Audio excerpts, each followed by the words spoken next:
150 వసంతాల వావిళ్ళ వాంగ్మయ వైజయంతి. మూడవ భాగం 16/4/25. వావిళ్ళ వారి భాషా సేవ విద్వాన్ సింగరాజు సచ్చిదానంద. తెలుగువారి అదృష్ట విశేషం వల్ల కీర్తిశేషులు వావిళ్ళ రామస్వామి శాస్త్రులు గారు ఆది సరస్వతీ నిలయ ముద్రణాలయాన్ని స్థాపించగా తదనంతరం వారి ఏకైక కుమారులు వావిళ్ళ వెంకటేశ్వర శాస్త్రులు గారు. వావిళ్ళ ప్రెస్, శ్రీరామ ప్రెస్, వావిళ్ళ రామస్వామి శాస్త్రులు అండ్ సన్స్ అనే పేరు సంస్కృత, ఆంధ్ర తమిళాలలో గ్రంథాలు ప్రకటించి సాహిత్య ప్రకాశకులుగా ఒక దశాబ్ది కాలానికి పైగా భాషా సేవ, దాని మూలంగా సంఘ సేవ చేశారు. సంస్కృత గ్రంథాలను చదవడానికి దేవనాగరి లిపి తెలియని తెలుగువారికి గీర్వాణ భాషాధ్యయనం సులభ సాధ్యం అవటం చేత ఐతిహాసిక పురాణాలైన మహాభారత, రామాయణాలు, భాసాదుల నాటకాలు, కాళిదాసాది కవీంద్రుల కావ్యాలను, బాణుని కాదంబరిని తెలుగు లిపిలో ప్రకటించి ఆంధ్రులకు సంస్కృత సాహిత్య అధ్యయనాన్ని సులభం చేశారు. పాణినీయాన్ని లఘువం సిద్ధాంత కౌముదిగా తెలుగు లిపిలో ప్రకటించారు. వాల్మీకి రామాయణాన్ని సవ్యాఖ్యానంగా తెలుగు లిపిలో ప్రకటించి తెలుగువారికి నిత్య పారాయణానికి సహకరించారు. తెలుగువారికి అక్షరాభ్యాసం మొదలు పండుగలు, కరణములు, లెక్కలు, తులామానాలు మొదలైన విశేషాలన్నిటినీ సంకలనం చేసి పెద్ద బాల శిక్ష అనే పేరుతో ప్రకటించిన గ్రంథం నాటికి ఈనాటికి ఏనాటికి తెలుగువారి విద్యార్థులకు ఉపయుక్తమైన గ్రంథం. కవిత్రయ భారతాన్ని, ఆంధ్ర మహాభాగవతాన్ని అనేక సంపుటాలుగా, శతక సాహిత్యాన్ని భక్తిరస నీతి శతక సంపుటాలుగా, ప్రాచీన గ్రంథాల నుండి సంస్కృత స్తోత్రాలు, శివ స్తోత్రాలను, విష్ణు స్తోత్రాలను శక్తి స్తోత్రాలుగా వింగడించి సంపుటాలుగా ప్రకటించి ముహూర్త దర్పణాధికాలైన జ్యోతిశాస్త్ర గ్రంథాలను, ఆంధ్ర పంచకావ్యాలైన మనుచరిత్ర, వసుచరిత్ర, పారిజాతాపహరణం, పాండురంగ మహాత్మ్యం, ఆముక్త మాల్యదలను చక్కని వ్యాఖ్యానాలతో ప్రకటించి అంతేకాదు ఎర్రాప్రగడ హరివంశం, శ్రీనాథుడి కాశీఖండ, భీమఖండాల పండిత ప్రకాండల పరిష్కరణతో ప్రకటించి తెలుగులో పద్య నిఘంటువులను, సంస్కృతంలో భామలింగానుశాసనాన్ని, బాల ప్రౌఢ వ్యాకరణాలను సవ్యాఖ్యానంగా ప్రకటించి తెలుగుల గల ఛందో గ్రంథాలను, అప్పకవియాదులను ప్రకటించారు.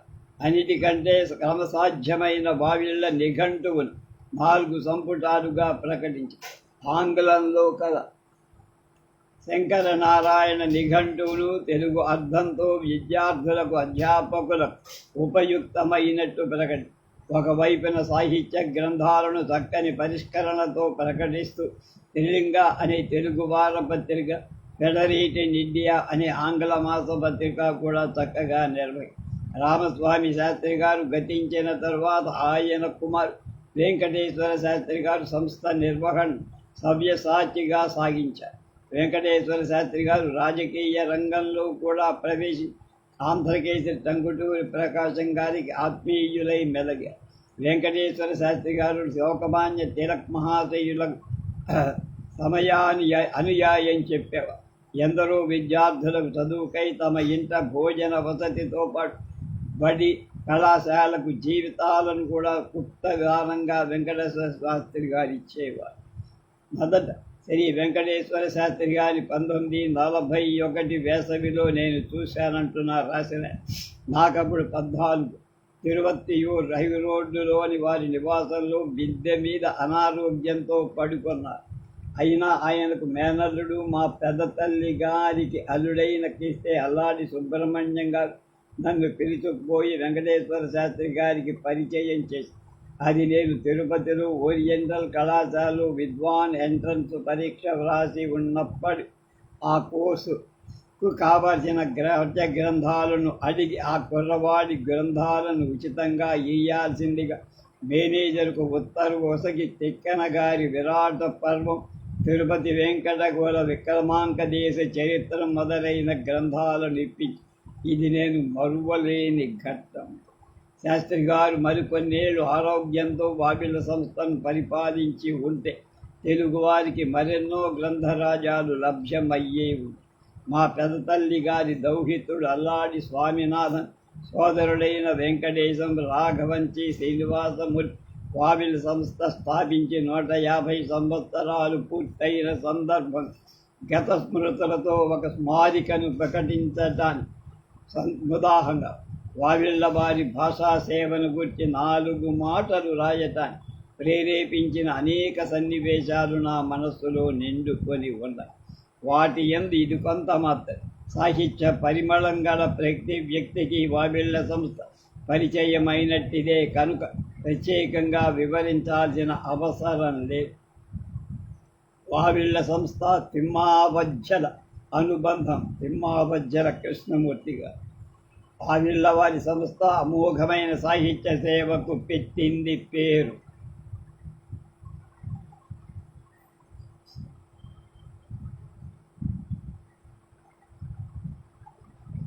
మొదట చెన్నపట్నంలో ముద్రాక్షరశాల నెలకొల్పి అసంఖ్యాకమైన వేద, సంస్కృత, ఆంధ్ర సాహిత్య గ్రంథాల తాళపత్ర లిఖిత ప్రతులను అనేకమైన వాటిని సేకరించి అందమైన తెలుగు లిపిలో ముద్రించి ప్రకటించి ఆంధ్ర ప్రజానీకమంతా సులభంగా చదువుకొని ఆనందించగలిగిన రీతిగా వ్యాప్తి నొందించి ఎనలేని సాహిత్య సేవ చేసిన ఘనత వావిళ్ళది. 1946 సంవత్సరం ఆ సంస్థకు అప్పటి యజమానులైన స్వర్గీయ వావిళ్ళ వెంకటేశ్వర శాస్త్రి గారు తండయార్పేటలో తంజావూరు రామానాయుడు గారి ధార్మిక సంస్థకు ధర్మకర్త. ఈ సంస్థ ఒక వేద పాఠశాల నిర్వహించే మా బావగారైన స్వర్గీయుడు సింగరాజు సుబ్బరాయ ఘనపాటిని కాళహస్తి నుంచి తెప్పించి ఆ పాఠశాలలో వేద పండితుడిగా నియమించి అధ్యాపని కుటుంబానికి విద్యార్థులకు మాత్రమే అక్కడ నివాసం. మరుసటి సంవత్సరం తిరుపతి వెంకటేశ్వర ప్రత్య కళాశాలలో విద్వాన్ పరీక్షలో ఉత్తీర్ణులైన శ్రీ కోదండరామయ్య గారు వావిళ్ళ సంస్థకు చేరువగా ఉన్న త్యాగరాజ మాధ్యమిక పాఠశాలలో తెలుగు పండితులుగా నియమితులు. వీరు అవివాహితులైనందున వేద పాఠశాలలోనే తమ బావగారితో ఉండడానికి అభ్యర్థించినదే తడువుగా అంగీకరించి వెంకటేశ్వర శాస్త్రి గారు తమ ఔదార్యాన్ని చాటారు. అలాగే కోదండరామయ్య గారి సహాధ్యాయి శ్రీ రాణి సూర్యనారాయణ గారి తమ సంస్థలో తాత్కాలికంగా ఉద్యోగాన్ని ఆదుకోరు. శ్రీ కోదండరామయ్య గారు చేరిన ప్రాథమిక పాఠశాల మరుసటి సంవత్సరం నుండి ఉన్నత పాఠశాల, కళాశాల సత్వర అభివృద్ధిని సాధి శ్రీ కోదండరామయ్య గారు కూడా పండిత పదవి నుండి ప్రధాన ఆచార్య పదవికి ప్రిన్సిపాల్గా ఎదిగారు. శ్రీ కోదండరామయ్య గారి గురుదేవులు వేటూరి ప్రభాకర శాస్త్రిగా.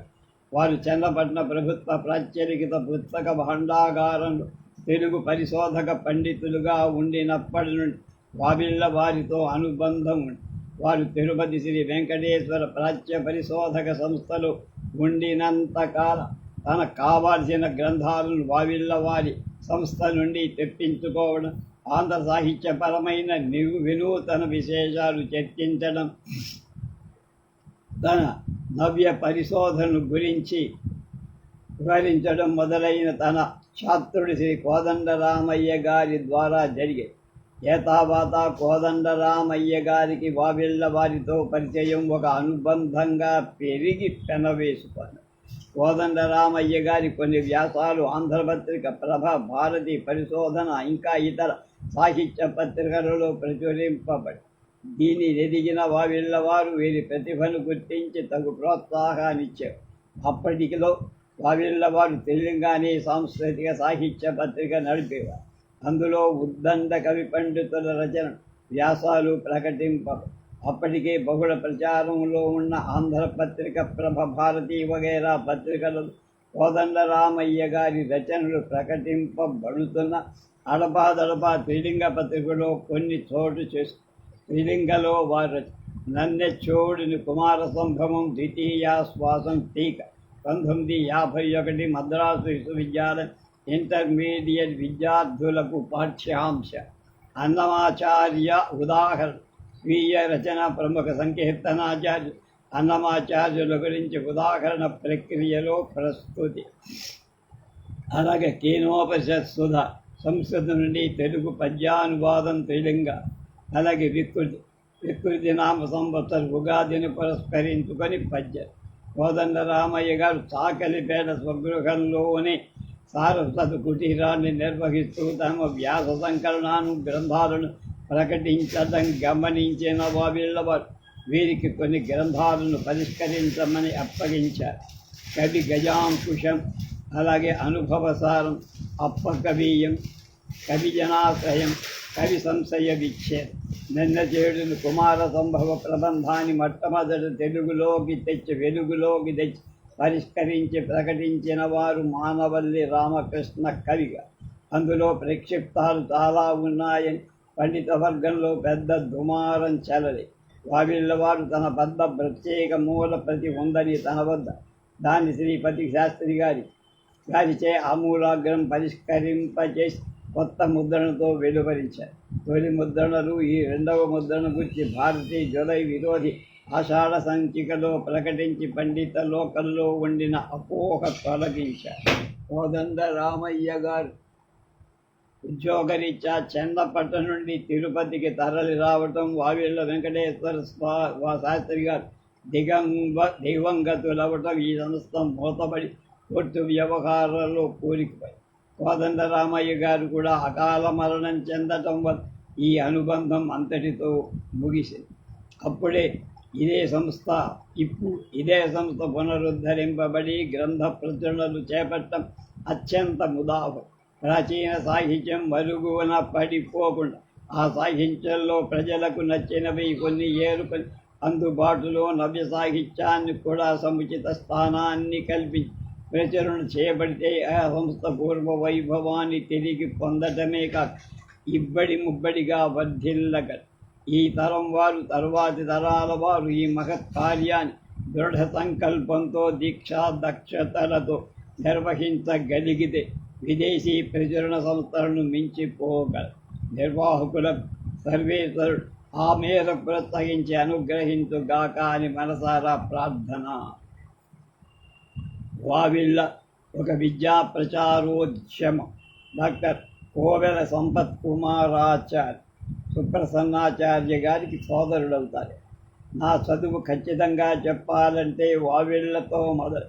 నన్ను చదివించిన తొలి గురువు మా నాన్న కోయి కందాళ రంగాచార్యులు.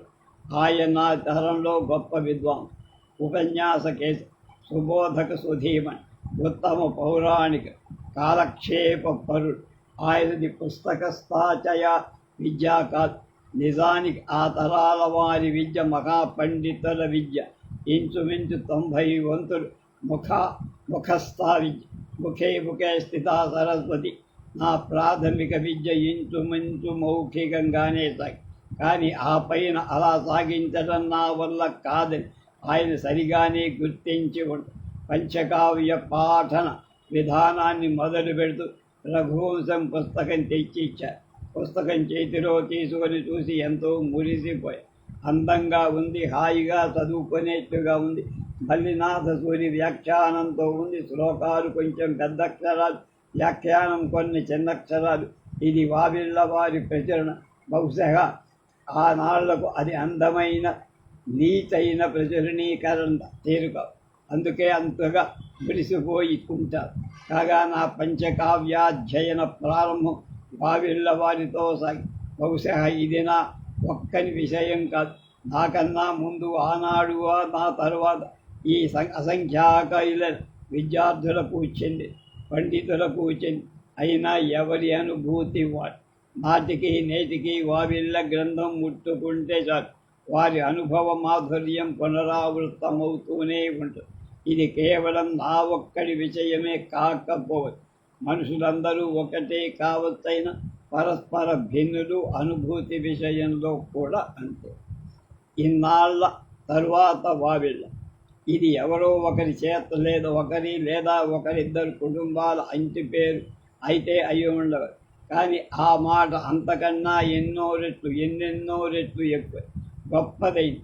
తెలుగునాట ఒకానొక దేశీయ మహోద్యమానికి ప్రతి నాటికి నేటికి తెలుగు హృదయాల్లో ఒక విలక్షణమైన సంస్పందన కలిగించే మాట వంటి మంత్రం. ఏళ్ల తరబడిగా, దశాబ్దాల తరబడిగా వాదిస్తున్న విద్యామంత్రం ఇది. ఒక నిరంతర గాఢశీల క్రియాపదం.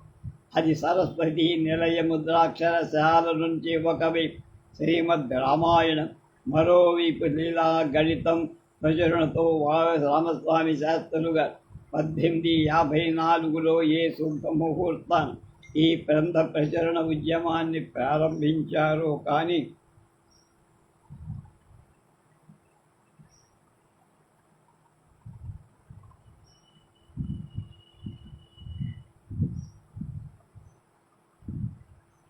ఆ అమృతహస్తం తెలుగు గ్రంథ ప్రచురణ ఒక అభయహస్తమే. వారిచే నాడు ఒక చిన్న కొండవాగుగా మొదలైన గ్రంథ ప్రచురణ ఉద్యమ లహరి ఆయన కుమారుడు వెంకటేశ్వర శాస్త్రి గారి నుంచి వావిళ్ళ ప్రచురణలుగా 1895 నుంచి ఒక అవిచ్ఛిన్న మహాప్రవాహంగా విస్తరి తండ్రి గారు రామాయణ ప్రచురణతో మొదలు పెడితే కుమారుడు భాగవత సార సంగ్రహంతో ఆ ఉద్యమాన్ని అనూహ్యంగా విస్తరింపచేశారు. ద్రౌను వంటి వారు రామస్వామి శాస్త్రులు గారు ప్రచురణ విషయం పరస్పరం సహకరించుకున్నారు అన్నది గొప్ప విషయం. వావిళ్ళ సంస్థ ఎన్నెన్ని గ్రంథాలు, ఎంతెంత విషయ వైవిధ్యం గల గ్రంథాలను ఎన్నెన్ని రకాల సైజుల్లో ప్రచురించిందనేది ప్రత్యేకమైన పరిశోధన విషయం అంటున్నారు. ఇంకా గుర్తించాల్సిన ఒక గొప్ప విషయం, రకరకాల మత సంప్రదాయాలకు విరుద్ధ అనిరుద్ధ భావ తాత్పర్యాలు చెందిన అనేక గ్రంథాలను ప్రచురించడం, వివిధ దిశల నుండి ప్రచురింపజేసే జ్ఞాన విశేషాలు తెలుగు సమాజానికి అందించాలనే తపన. ఈ తపన తీవ్రంగా లేకపోతే ఇంతింత వైవిధ్యం గల గ్రంథాలు వెలువరించడం సాధ్యం కాదనే ఆలోచన పరులు భావుకులందరికీ తెలియని విషయం కాదు. కేవలం ప్రాచీన గ్రంథాలు, తాళపత్ర గ్రంథాల నుంచి ఉద్ధరించి ప్రచురించడం మాత్రమే కాదు, ఆధునిక గ్రంథాలను ప్రచారంలో తేవటంలో ప్రచురించడంలో కూడా వావిళ్ళ ఎంతో పురోగమించింది. ఉదాహరణకు 1914 ఉత్తరార్ధంలో మరొక ప్రచురణ సంస్థ ద్వారా ప్రచురింపబడిన కట్టమంచి రామలింగారెడ్డి గారి కవిత్వ తత్వ విచారానికి వావిళ్ళ వారు విక్రేత. ఈ కవిత్వ తత్వ విచారం గురించి ఒక కథ ఉంది. కట్టమంచి లింగారెడ్డి గారు మద్రాసులో క్రిస్టియన్ కళాశాలలో చదువుకుంటున్న ఆ కాలేజీకి చెందిన ఆంధ్ర భాషాభిరంజని సమాజంలో రెడ్డి గారు 1899లో పెంగళి సోరణ గురించి ఒక ఉపన్యాసం చదివారు. ఆ తర్వాత రాజమండ్రిలోనే కాక మరొకటి 2 చోట్ల కూడా ఆయన తన ఉపన్యాసం చదివి వినిపించిన ఒకానొక సభలో అధ్యక్షులుగా ఉన్న వేదం వెంకటరాయ శాస్త్రి గారు రెడ్డి గారి గురువులు ఉపన్యాసం అత్యుక్తి పాలైందని, మనము నవ్వని విధంబన కొన్ని స్కారిత్యాలను చూపిన ఆ ఉపన్యాస వ్యాసం చదవబడిందే తప్ప ఎక్కడా ప్రచురితం కాల. ఆ తర్వాత 1902లో ఉన్నత విద్యార్థులకు రెడ్డి గారు ఇంగ్లాండ్ వెళ్ళి తిరిగి వచ్చి 1907లో స్వదేశం చేరారు. తర్వాత 5-6 ఏళ్లకు వావిళ్ళ వెంకటేశ్వర శాస్త్రి గారు రెడ్డి గారి ఆ వెనకటి ఉపన్యాసం గురించి విని ఉండటం చేత తాము ప్రకటించబోయే కళాపూర్ణోదయాన్ని పీఠికగా ఉపయోగించేందుకు ఆ ఉపన్యాస ప్రతినిమ్మని రెడ్డి గారిని అడిగారు. ఆ వ్యాసం ఆనాటికే అలభ్యం కాగా వావిళ్ళ వారి కళాపూర్ణోదయానికి పీఠిక వ్రాయమని రాళ్లపల్లి అనంతకృష్ణ శర్మ గారిని నియమించి, ఆ రోజుల్లో రెడ్డి గారు శర్మ గారు మైసూరులో కలిసి ఉండేవారు. కానీ శర్మ గారు రచించిన పీఠిక రెడ్డి గారికి నచ్చల. ఇంగ్లాండ్లో చదివిన 5 ఏళ్లలో రెడ్డి గారి తన అభిప్రాయాలు విశేషంగా మారిపోయినట్లు తనకే తెలుసు. అందుకని శర్మ గారి పీఠికలు పక్కకు పెట్టి తానే వ్రాయటానికి పూనుకోగా కవిత్వ తత్వ విచారం అనే పింగళి సూరనార్య కృతకళాపూర్ణోదయ ప్రభావతి ప్రద్యుమ్నాల విమర్శన principles of poetry with special reference to the works of Pingali సువర్ణాని విస్తృత గ్రంథం రూప. నిజానికి ఈ గ్రంథాన్ని ప్రచురణ వావిళ్ళ వెంకటేశ్వర స్వామి వారికి ఇచ్చి ఉండాల్సి పీఠిక రాయమంది వెంకటేశ్వర శాస్త్రిగా, కానీ రెడ్డి గారు హెచ్వి కృష్ణాన్ కంపెనీ వారికి. అయినా ఆ గ్రంథ విక్రయం వావిళ్ళ వారు నిర్వహించడం చెప్పుకోదగ్గ ఒక గొప్ప విశేషం. ఆనాటి రెడ్డి గారి ఉపన్యాసం వ్యాసంగా అనంత శర్మ గారు రచించిన పీఠిక నేటికి కూడా లభ్యం కాల. నిజానికి అవి ఉంటే తెలుగు సాహిత్య విమర్శ పురోగమన దర్శనానికి ఎంతో ఉపకారంగా, వాటికి బయటికి రాకుండా చేసిన పరిస్థితులు ఏమిటో మనకు తెలియదు. శర్మ గారు కూడా తాను పీఠికను ఎక్కడా వెలువరించాల. రెడ్డి గారికి ఆయన దాన్ని అందచేసి ఉంటారు. రెడ్డి గారు తన ఉపన్యాసంతో పాటు దీన్ని కూడా తెలియని లోకాలకు పంపించి ఉంటారు. విస్తీర్ణ పృథివీ జనోపి వివిధ కిం కిం న సంభావ్యతే. ఆ తర్వాత రెడ్డి గారి కవిత్వ తత్వ విచారం ఆంధ్ర విశ్వవిద్యా కళా పరిషత్ ఆంధ్ర ప్రచురణకు 10 మార్లు ప్రచురించింది, 10 మార్లు. ఆపై వివరాలన్నీ కవిత్వ తత్వ విచారం రెడ్డి గారి పీఠిక వావిళ్ళ వెంకటేశ్వర శాస్త్రి షష్ఠపూర్తి సందర్భాన రెడ్డి గారి అధ్యక్షోపన్యాసం వావిళ్ళ అభినందన సంచికలో చూడవచ్చు. వెంకటేశ్వర శాస్త్రి గారు అంతటి ప్రచురణ సంస్థ నిర్వహిస్తూ కూడా ఒక విద్యా వినోదిగానే కనిపిస్తుంది. ఆయన ఒక శుభముహూర్తాన జలసూత్రం రుక్మిణీనాథ శాస్త్రి గారి కన్యాశుల్కం గురదాడ అప్పారావు రచించలేదని కోమటం శ్రీనివాసాచార్యులు రచించారని చెప్పారు. వెంటనే జలసూత్రం రుక్మిణీనాథ భారతిలో ఒక వ్యాసం రాసి దాంతో చర్చ రాజుకు. ఉభయ పక్షాల వారు వాగి నాగి కాదు రాసి అలిసిపోయారు. అలాంటి చర్చలకు యథార్థమైన ముగింపు ఉండదు. అలాగే ఉండకుండా పోయి ఈ విద్యా వివాదానికి సంబంధించిన వివరాలు బొంగోలే అంటే బండి గోపాలరెడ్డి మొదటి కన్యాశుల్కంలో అరుద్ర పీఠిక అరుద్ర రచించిన వ్యాసాల ఒక సంకలనం, గురదాడ వ్యాసపీఠం నేను రచించిన కన్యాశుల్కం మరోవైపు చూడటం ఉపయోగకరంగా ఉంటుందని ఆచార్యులుగా. మరొక విషయం ఇక్కడ చెప్పాలి. భావ కవితాయుగంలో బసవరాజు అప్పారావు గారు ఒక సుప్రసిద్ధ మనసు కవి. అనంతర కాలాన ఆత్రేయ సినిమాలకు రచించిన మనసు పాటను బట్టి ఆయన కూడా మనసు కవి అన్నారు. ఇది ఈనాడు ప్రచారంలో వచ్చి నిజానికి మనసు పేర కవిత రాయమని అచ్చైన మనసు కవి అనుభవాలు కవి బసవరాజు అప్ప. మరి ఆయన ఒక ఉత్తమ సాహిత్య విమర్శకుడని, ఆయన ఆంధ్ర కవిత్వ తచ్చరిత్రను రచించారని అంటే ఆ తరముదారు నమ్ముతారా? మామిడి చెట్టును అందుకొన్నది మాధవి లతొకటి వంటి అనుభూతి కవిత్వం రచించిన బసవరాజు సుబ్బారావు అప్పారావు గుర్తుండే ఉండదు. కానీ ఆయన ఒక గాఢ సాహిత్య విమర్శకుడంటే నమ్ముతారా? నమ్మినా నమ్మకున్నా అది సత్యం. ఆయన రచించిన ఆంధ్ర కవిత్వ చరిత్రను వెలువరించింది వావిళ్ళ వారే. అత్యధిక శాతం తెలుగు లిపిలో వావిళ్ళ సంస్థ వేద ఉపనిషదాదులను, అటు సంస్కృత గ్రంథాలు, తెలుగు గ్రంథాలు, ఆధునిక రచనలు వెలువరించిన తమిళ గ్రంథాలు తెలుగు లిపిలో, కొన్ని తమిళ లిపిలో, కన్నడ లిపిలో గ్రంథాలు ప్రచురి. ఒక విధంగా దర్శిస్తే దక్షిణాదినంత సమాక్రమించినట్టు తెలుసు. నాగరి లిపిలోనూ గ్రంథ ప్రచురణ సాగి. ఇది ఆ సంస్థ కలబడిన వ్యాపక దృష్టి. అలా ఉంచి నా వరకు నాకు చాలా ఆసక్తికరమైన అంశం 1922లో గిడుగువారి తండ్రి కొడుకుల జమిలి పరిష్కరణలో అప్పకవీయం ప్రచురం. అంతకుముందు 1910లో ఆ గ్రంథాన్ని ప్రచురించారు. కానీ ఆ తర్వాత మరి 3 తాళపత్ర గ్రంథాలు కూడా సంప్రదించిన మహాపండిత్ శ్రీమాన్ ఉత్పల నరసింహాచార్యులు గారు, మహారాజరాజ శ్రీ రావు సాహెబ్ గిడుగు రామ్మూర్తి పంతులు విపులమైన పీఠిక అప్పకవీయ విమర్శతో 1922లో వావిళ్ళ వారు వెలువడి.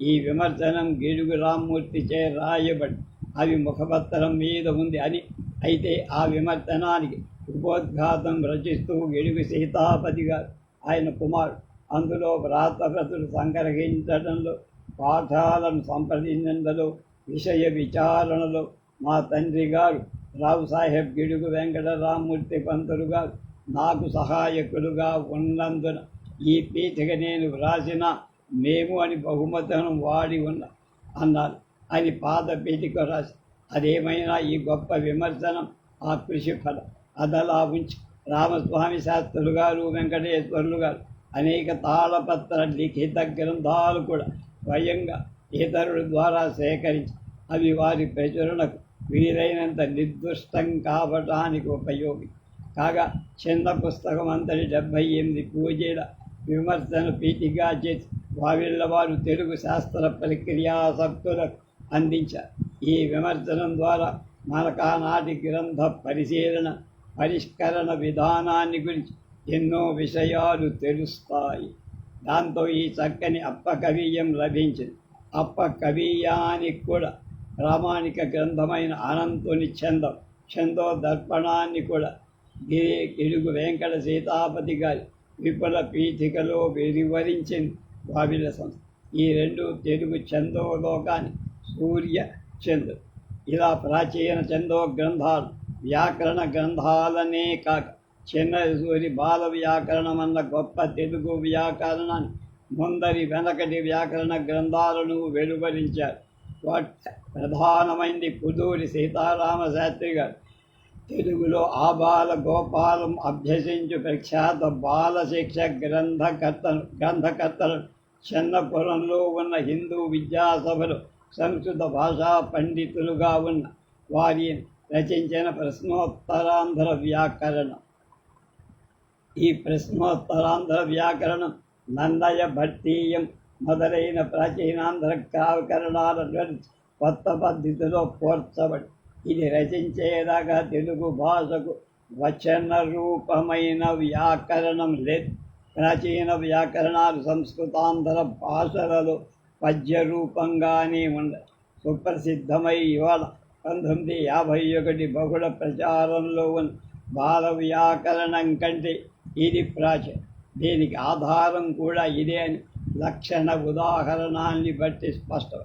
శ్రీ చెన్నయ్య సూరి సాధింప విడిచి శ్రీ బహుజనపల్లి సీతారామ శాస్త్రుల వారి శ్రీలింగలక్షణ శేషమనే ప్రౌఢ వ్యాకరణంలో సాధింపబడిన ప్రయోగాలు ఎందు సాధింపబడి ఉన్నాయి అంటారు వెంకటేశ్వర శాస్త్రి గారు.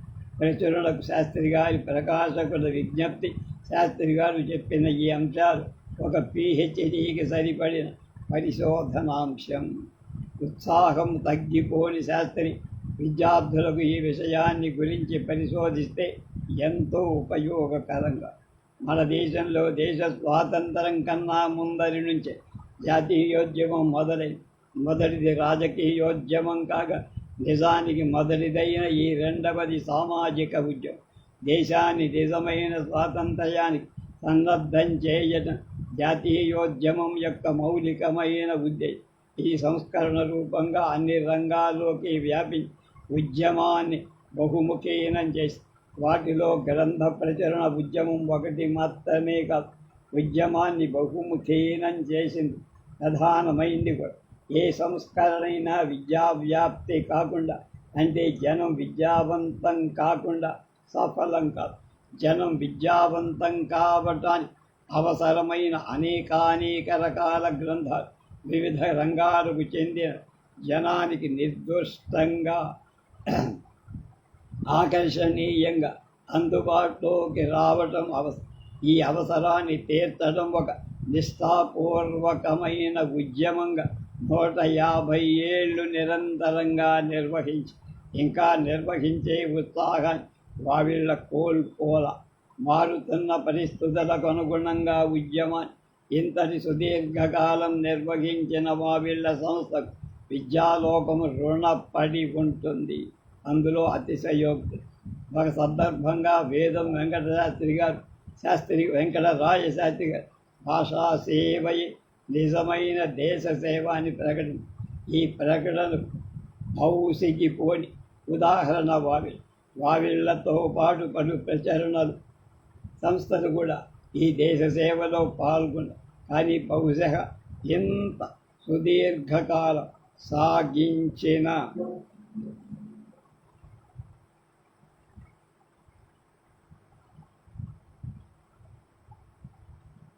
సంస్థ నాకు తెలిసినంత వరకు కనిపించదు. కాగా అవన్నీ ఉపనదులుగా వావిళ్ళ మహానదిగా ప్రవహిస్తూ ఉందనుకో. సుదీర్ఘకాలంలో ఎన్ని ఆటుపోట్లైనా రావచ్చు. అవన్నీ తాత్కాలికాలు మాత్రం. కాగా వావిళ్ళ ఒక గొప్ప ఉద్యమం. ఆ ఉద్యమశీలానికి సాష్టాంగ నమస్కారం అని కోవెల సంపత్ కుమారాచార్య అన్న. తెలుగు పుస్తక ప్రచురణలో వావిల్ BSR Krishna. East India Company అధికారులు, క్రైస్తవ మత ప్రచారకులు మన దేశ భాషను క్షుణ్ణంగా నేర్చుకోవటానికి ప్రయత్నించారు. ఈ దేశంలో తమ తమ కార్యాలను ఫలప్రదంగా కొనసాగించుకోవటానికి ఇది అవసరమని గుర్తి. అలా నేర్చుకునే ప్రయత్నంలో మన భాషల అధ్యయనాన్ని ఒక పద్ధతిలో క్రమబద్ధం చేశారు. అంతేకాదు మన భాషలకు ముద్రణ సౌకర్యాలు కూడా వాడు ప్రవేశపెట్టి తెల్లవారు ఒకందుకని చేసిన ఈ పనులు మనకు మరొకందుకు లాభించాయి. తెలుగు భాషా సాహిత్యాల ప్రాచుర్యాన్ని, ముద్రణ సౌకర్యాల అభివృద్ధి సంబంధించినంతవరకు ఈ మాట మరింత నిజం.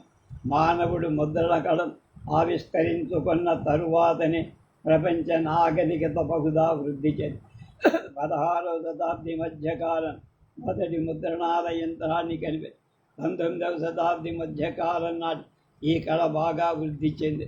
అయితే 18వ శతాబ్ది మధ్య ప్రాంతంలోనే ఈ ముద్రణ కళ క్రైస్తవ ప్రచారకుల ద్వారా మన దేశంలో ప్రవేశించిన 19వ శతాబ్ది ప్రారంభం దాకా తెలుగులో అచ్చయిన రచనల సంఖ్య లేదు.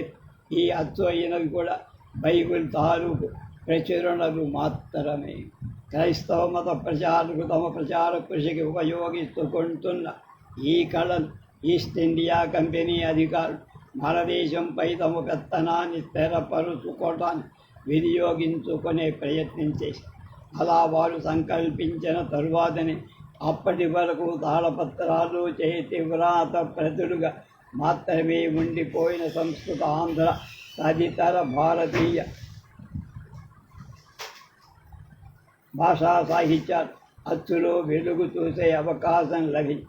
బ్రిటిష్ వారి ఈ ప్రయత్నాలు కృషిని గమనిస్తూ వచ్చిన మనవారిలో ముందు చూపు గలవారు కొందరు ఈ ఆధునిక సౌకర్యాలను వినియోగించుకోవటంలో విజ్ఞతను గుర్తించారు. ఇలాంటి వారు తెలుగుకు సంబంధించినంతవరకు వావిళ్ళ వారిని గురించి ముందుగా చెప్పాలి. తమిళుల ముందు చూపు ముద్రణ సౌకర్యాన్ని దేశ భాషా సాహిత్యాల వికాసానికి వినియోగించే విషయంలో తెలుగువారి కంటే తమిళులు చాలా ముందు చూపు కలవారని నిరూపించారు.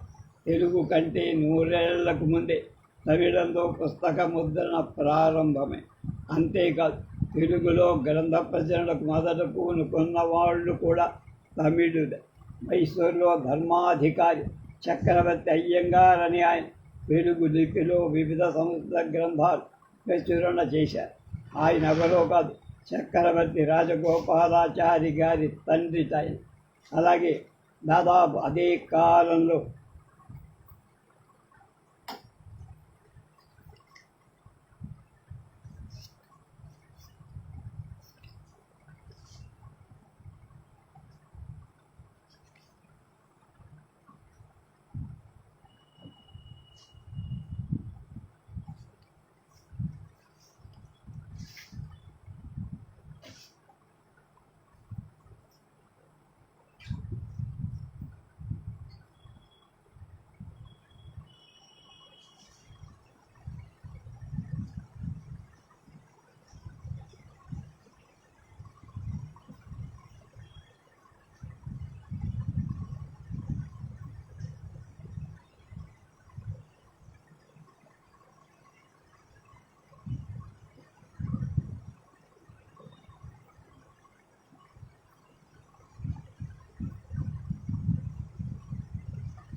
దాదాపు అదే కాలంలో మద్రాసులో వావిళ్ళ రామస్వామి శాస్త్రి గారు తెలుగులో సంస్కృత గ్రంథాల ప్రచురణ ప్రారంభం. చక్రవర్తి అయ్యంగార్ లాగా వావిళ్ళ వారి మాతృభాష కూడా తమిళమే. ఆ బాలులో భాషా భేదాలు లేవు. నిజానికి వావిళ్ళ రామస్వామి శాస్త్రి గారి మొదట తలబెట్టింది కన్నడ గ్రంథాల ప్రచురణ. మైసూరులో వారు ప్రారంభించిన ఆ ప్రయత్నానికి ప్రోత్సాహం లభించనందువల్ల విరమించుకొని మైసూరు నుంచి మద్రాసు వచ్చి 54లో తెలుగులో పుస్తకాల ప్రచురణ ప్రారంభించి అది మొదలు సంస్కృత తెలుగు తాళపత్ర గ్రంథాలు దొరికినట్టు పట్టుకొచ్చి వాటిలో తమకు నచ్చిన వాటిని తెలుగు లిపిలో ముద్రిస్తూ ఉంది. మొదట వివేక రత్నాకర ముద్రశాల, తర్వాత హిందూ భాషా సంజీవని ముద్రాక్షరశాల, తర్వాత సరస్వతి నిలయ ముద్రాక్షరశాల, ఒకదాని తర్వాత ఒకటి పెడుతూ నష్టపడుతూ వచ్చి చివరకు తండ్రియార్పేటలో సొంత ఇంట్లో ఆది సరస్వతి నిలయ ముద్రాక్షరశాల సొంతంగా ఏర్పాటు చేసి ఎన్నెన్నో గ్రంథాలు తెలుగులో వెలువడి మొదటి 7-8 కాల వ్యవధిలో రామాయణం, భారతం వంటి 17 బృహత్ గ్రంథాలు ప్రచురించారు. బ్రౌన్ తన నిఘంటువు రాసిన ముందు మాటలు అన్నట్టు చేతి వ్రాత పుస్తకాలు చదువుకుంటూ సతమతమవుతున్న రోజుల్లో వావిళ్ళ రామస్వామి శాస్త్రి గారు ముద్రణాలయాన్ని నెలకొని చదువుల ఇబ్బందులు నివర్తింపజేశారు. తండ్రిని మించిన తండ్రి.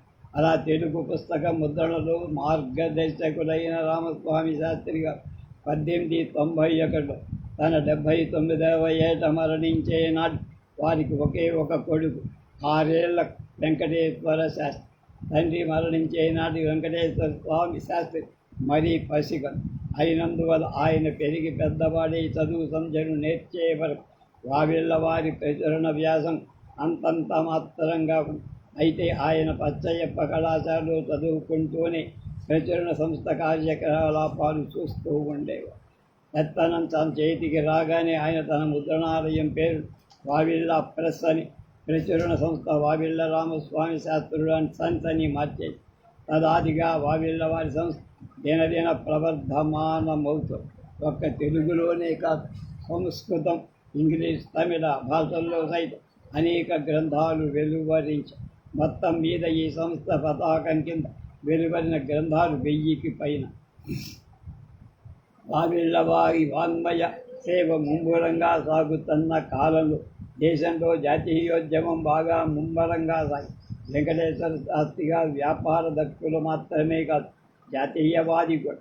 ఆ రోజుల్లో బంకించందర్ చటర్జీ రచించిన బెంగాలీ నవల ఆనంద మఠాన్ని దేశంలో పెద్ద సంచలనం కలిగించిందని బ్రిటిష్ పాలకుల గుండెల్లో దడబుట్టి ఆ నవలను సాహసించి తెలుగులో ప్రచురించిన దేశభక్తుడు వెంకటేశ్వర శాస్త్రి గారు.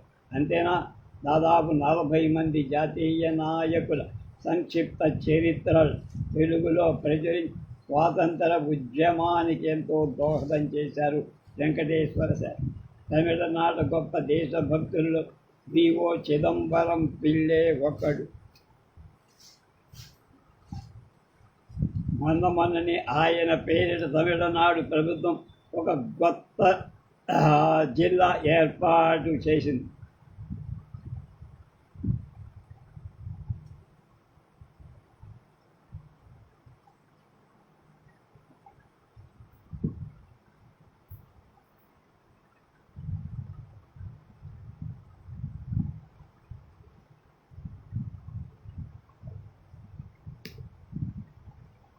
కానీ ఆ రోజుల్లో ఆయన తొలికాప్యం అనే గ్రంథానికి రాసిన వ్యాఖ్యానాన్ని తమిళ ప్రచురణకర్తలెవరూ ప్రచురించడానికి అంగీకరించిన వావిళ్ళ సంస్థ ముందుకు వచ్చి దాని తమిళంలో అలాగే తమిళ మహాకవి భారతీయార్ అవసాన దశలో పేదరికంలో బాధపడుతుంటే ఎవరు పట్టించుకోకపోతే వెంకటేశ్వర శాస్త్రి గారి ఆయనకు ఆర్థిక సహాయం చేసి ఆదరించి వెంకటేశ్వర శాస్త్రి గారి జాతీయ ప్రముఖులందరితోనూ సన్నిహిత పరిచయాలు. శాస్త్రి గారి షష్ఠిపూర్తి సభకు సర్వేపల్లి రాధాకృష్ణన్ సాధారణ ప్రేక్షకుడుగా వచ్చారంటే శాస్త్రి గారి ఎడల దేశంలో పెద్దలకు ఎటువంటి గౌరవ భావం ఉందో తెలుసు. శాస్త్రి గారి కృషి గ్రంథ ప్రచురణకి మాత్రమే పరిమితంగా శ్రీలింగాని తెలుగు పత్రికను 1916లో ప్రారంభించి 40 ఏళ్ళు తద్వారా సాహిత్య సేవ దేశ సేవ కూడా చేశారు. 1927లో ఫెడరేటెడ్ ఇండియా అనే ఇంగ్లీష్ పత్రిక కూడా పెట్టి నడిపారు. అలాగే 4 సంపుటాల్లో వావిళ్ళ నిఘంటు ప్రచురించి తెలుగు భాషకు మహోపకారం చేశారు. అంతకుముందు ఇతరులు రూపొందించిన 12 నిఘంటువులను కూడా వావిళ్ళ సంస్థ ప్రచురించింది. తెలుగు, సంస్కృత, తమిళ సాహిత్యాలు ఇంత సేవ చేసినవి. పక్షవాత వ్యాధిలో 14 ఏళ్ళు తెలుసుకొని 1956లో మరణి. వీరికి సంతానం లేదు. వీరి సతీమణి కూడా మరణించిన తర్వాత ఈ మహాసంస్థ క్షీణించి అంతరించి వెంకటేశ్వర శాస్త్రి గారి 100వ జయంతి ఉత్సవాలు జరపడానికి మద్రాసులో ఏర్పాటైన సన్నాహక సంఘం తిరువత్తియూర్ హైరోడ్ మద్రాసు 100వ జయంతి ఉత్సవాలు జరపడమే కాక వావిళ్ళ సంస్థను పునరుద్ధరించాలని కూడా సంకల్పించి వారి సత్ప్రయత్నం సఫలం కావాలి, సాహిత్యాభిమానులందరూ ఆశిస్తారు అని రాశారు. ఆంధ్రజ్యోతిలో 25/10/1986. రేపు 15 దశాబ్దాల అక్షర యజ్ఞంలో వావిళ్ళ ప్రెస్ అని శ్రీరమణ రాశారు. ఆ విషయాలు రేపు తెలుసు.